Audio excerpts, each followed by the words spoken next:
નમસ્કાર મિત્રો, પીએરના ન્યૂઝમાં આપનું સ્વાગત છે। આજ રોજ અમદાવાદ તાલુકાનું પઠાણપુરા ગામમાં બાઇક સવાર બે યુવકો અકસ્માત બાઇક લઈને કટલાલ તરફ જઈ રહ્યા હતા। તે દરમિયાન ખાંડીવાવ ગામ નજીક બાઇક સ્લીપ થઈ ગયું। ખાંડીવાવ નજીક સાયકલ લઈને નાનું બાળક રસ્તામાં આવી જતાં સર્જાયો મામૂલી અકસ્માત। બાળકે બૂમાબૂમ કરતાં લોકો દોડી આવ્યા અને માથાકૂટ સર્જાઈ હતી। બાઇક સવાર યુવકે ઈજા થતાં 108 મારફતે નડિયાદ સિવિલ સારવાર અર્થે ખસેડાયા હતા।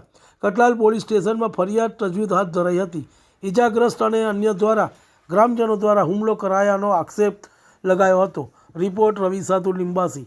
તમને અમારા સમાચાર પસંદ આવ્યા હોય તો લાઇક, શેર, બેલ આઇકોન અને સબસ્ક્રાઈબ કરો।